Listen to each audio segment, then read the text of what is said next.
When a scientist conducted a genetics experiments with peas, one sample of offspring consisted of 937 peas, and 709 of them having red flowers. If we assume, as the scientist did, that under these circumstances there is a 3 out of 4 probability that a pea will have a red flower, we would expect that 702.75 or about 703 of the peas would have red flowers. So the result of 709 peas with red flowers is more than expected. Part A, if the scientist's assumed probability is correct, find the probability of getting 709 or more peas with red flowers. So the first thing you want to do is be able to identify the values of N, P, and Q, given that a success is a red flower. So we know that the sample size, N, is 937. So N is equal to 937. The probability of success is 3 out of 4, which is the same thing as 0.75. And the value of Q is 1 minus 0.75, which gives us 0.25. Now we want to be able to, in step 2, we want to calculate the values of N times P and N times Q. So we want to check to make sure it's greater than or equal to 5. So N times P is 937 times 0.75, which gives us 702.75, and that is greater than 5. 937 times 0.25 is 234.25, and that's also greater than 5. Therefore, we could say that the normal distribution can be used to approximate this discrete probability. In step 3, now we want to be able to find the mean and the standard deviation. The mean is equal to N times P, and the standard deviation is the square root of N times P times Q. So the mean is going to equal 937 times 0.75, which equals 702.75. Standard deviation is the square root of 937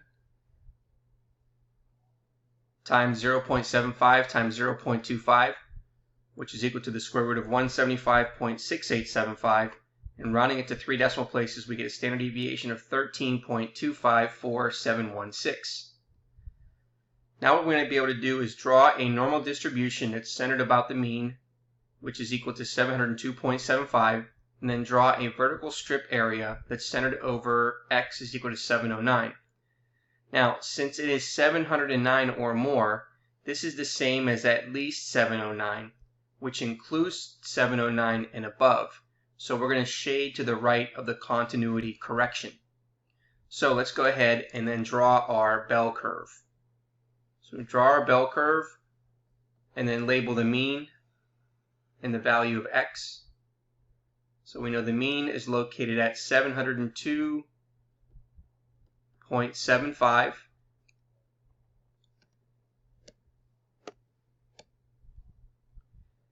And we know that the value of 709 is to the right of that value.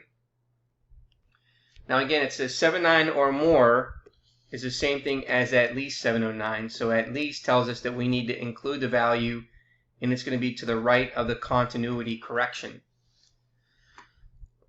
So let's go ahead and identify that. So a continuity correction represents the discrete whole number x by the interval of x minus 0.5 into x plus 0.5. Since we need to include 709, we're going to take 709 and subtract 0.5 to give us 708.5. So that means we're going to go to the left here, and this value that we're looking at is 708.5. Okay, and then what we want to do is, again, since it is 709 or more, it's the same as at least, so it does include 709 and above, so we're going to shade to the right of 708.5. So therefore, there is what we're going to want to shade.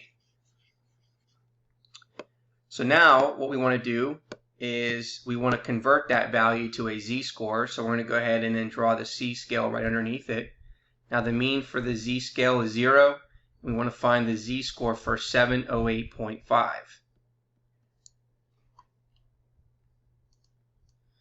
So to find the z-score that corresponds to 708.5, we're going to round it to 2 decimal places where we know that the mean is 702.75 and the standard deviation is 13.254716.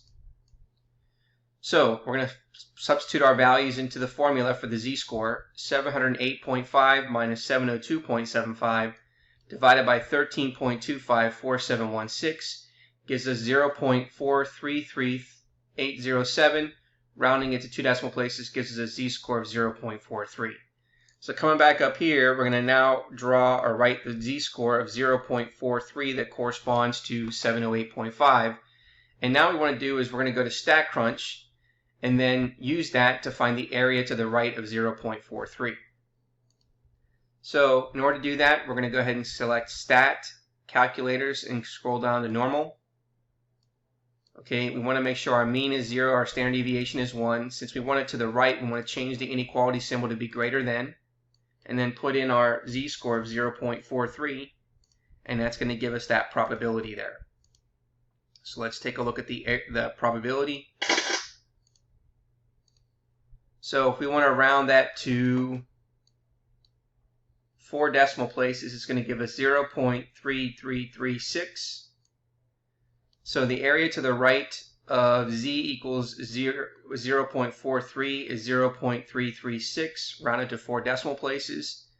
Therefore, if the scientists assume probability is correct, the probability of getting 709 or more peas with red flowers is 0.3336. Next question is part B. It says, is 709 peas with red flowers significantly high? Now, to determine whether the result is significantly high, note that X successes among N trials is a significantly high number of successes if the probability of X or more successes is unlikely with a probability of 0.05 or less. That is, X is a significantly high number of successes if the probability of X or more is less than or equal to 0.05.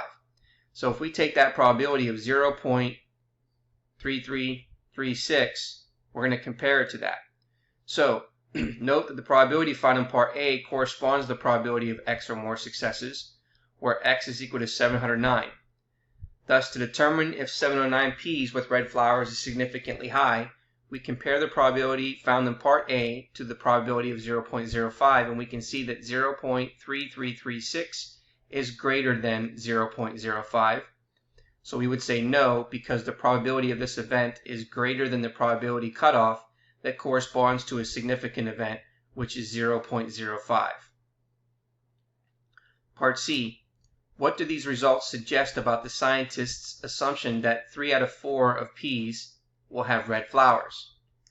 Well, if under a given assumption, the probability of a particular observed event is very small, and the observed event occurs significantly less than, or significantly greater than, what one would typically expect with that assumption, conclude that the assumption is probably not correct. Otherwise, conclude that the assumption may be correct. We're going to use this information and the result from part B to evaluate the scientist's assumption. Since the result of 709 peas with red flowers is not significantly high, it is not strong evidence against the scientist's assumption that 3 out of 4 peas will have red flowers.